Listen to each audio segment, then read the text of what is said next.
மக்களே, welcome back to joyful SSR channel. இன்றைக்கி நம்ம என்ன பார்க்க போகிறோம்னா எல்லாருக்கும் பிடிச்ச டேஸ்டியான சிக்கன் கிரேவி எப்படி செய்யறதா பார்க்க போகிறோம். இதுக்கு என்னென்ன இன்க்ரீடியன்ஸ் தேவை இல்லைன்னா பார்க்க போகிறோம். சரி, வாங்க வீடியோக்குள்ளே போகலாம். ஹலோ மக்களே, இன்றைக்கி நம்ம சிக்கன் கிரேவி தான் பார்க்க போகிறோம். வாங்க பார்க்கலாம். அதுக்கு 1 ஸ்பூன் சோம்பு, பட்டை, லவங்கு, கிராம்பு, பிரிஞ்சலை இதெல்லாம் நம்ம சேர்த்துக்க போகிறோம் தாளிப்புக்கு. அப்புறம் ஒரு வெங்காயம், பெரிய வெங்காயம் எடுத்திருக்கேன், ஒரு தக்காளி எடுத்திருக்கேன், கருவேப்பிலை, கொத்தமல்லி, இந்த இன்க்ரீடியன்ஸ் தான் நம்ம சேர்த்துக்க போகிறோம். மெயினாக சிக்கன் ஒரு 3/4 கிலோ எடுத்திருக்கேன். 3 டைம்ஸ் வாஷ் பண்ணி மஞ்சள்லாம் போட்டு வாஷ் பண்ணி ஒரு 3/4 கிலோ சிக்கன் எடுத்து வச்சுருக்கேன். நம்ம அதை தான் செய்ய போகிறோம். வாங்க பார்க்கலாம். இப்போ 2 ஸ்பூன் எண்ணெய் கடலெண்ணெய் ஊற்றிக்கிறேன்.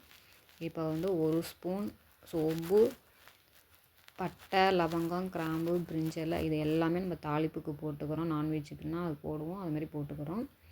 இப்போ ஒரு வெங்காயம், பெரிய சைஸ் வெங்காயம் 1 பெரிய வெங்காயத்தில் எடுத்துக்கிறேன்.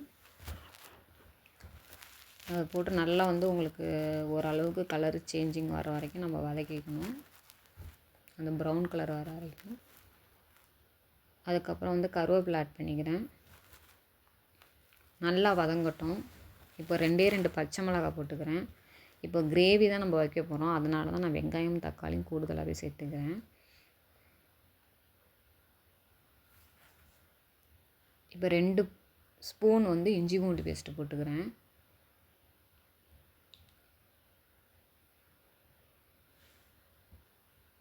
நல்லா பச்சை வாசனை போகிற வரைக்கும் நல்லா வதக்கிக்குவோம்.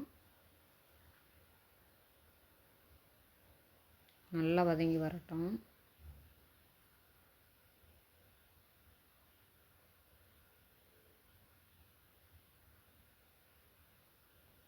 தக்காளி 1 போட்டுக்கிறோம்.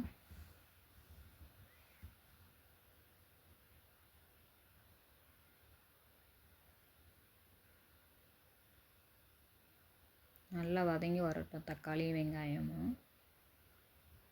இப்போ இந்த வெங்காயம் தக்காளி வதங்கினதுலேயே இப்போ தேவைக்கேற்ப கல் உப்பு போட்டுக்கிறேன் நான்.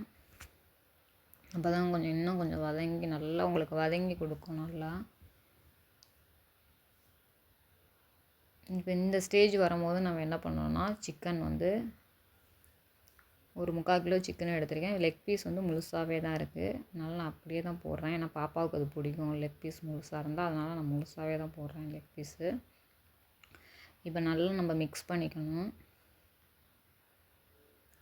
இந்த மாதிரி மிக்ஸ் பண்ணிவிட்டு நம்ம என்ன பண்ணணும்னா ஒரு 5 மினிட்ஸ் நம்ம க்ளோஸ் பண்ணி மூடி வைக்கணும்.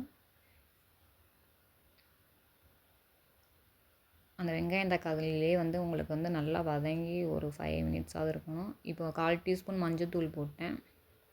4 ஸ்பூன் குழம்பு மசாலா தூள் போட்டுக்கிறேன். 2 ஸ்பூன் மிளகாய்த்தூள். நல்லா மிக்ஸ் பண்ணிக்கணும். இப்போ எல்லா சிக்கன்லேயும் படுறது மாதிரி மிக்ஸ் பண்ணால் தான் உங்களுக்கு அந்த லெக் பீஸ்லாம் மசாலா ஃப்ளேவர் நல்லா உள்ளே இறங்கியிருக்கும். எல்லாத்துலேயுமே நல்லா மிக்ஸ் பண்ணணும். மிக்ஸ் பண்ணிவிட்டு நம்ம இந்த மாதிரி எல்லா சிக்கன்லேயும் நல்லா மிக்ஸ் ஆகி வந்திருக்கணும். இப்போ முழுங்குற அளவுக்கு தண்ணி ஊற்றுவோம். அப்போ தான் உங்களுக்கு அந்த கொதித்து சிக்கன்லாம் வெந்து கரெக்டாக வரதுக்கு கரெக்டாக இருக்கும். இல்லைன்னா சிக்கன்லாம் நல்லா வெந்தால் தான் நல்லது. வேகாமல் இருந்துச்சுன்னா நல்லதே கிடையாது. அதனால் ஏன்னா சில நேரத்தில் லெக் பீஸ்லாம் நம்ம போட்டோம்னா வெளியில் வெந்திருக்கும், உள்ளே வெந்திருக்காது. அந்த மாதிரி இருந்துச்சுன்னா அவ்வளோதும் கெடுதல். அதனால் நல்லா ஃபுல்லாக நல்லா பாயில் ஆகிற வரைக்கும் வேகணும்னா கொஞ்சம் தண்ணி ஊற்றணும். இப்போ இந்த மாதிரி ஸ்டேஜ் உங்களுக்கு இப்படி கொதிச்சு இந்த மாதிரி ஒரு கிரேவி மாதிரி இந்த டைமில் தான் உங்களுக்கு நம்ம கொஞ்சம் அடுப்பை குறைச்சி வச்சுக்கணும்.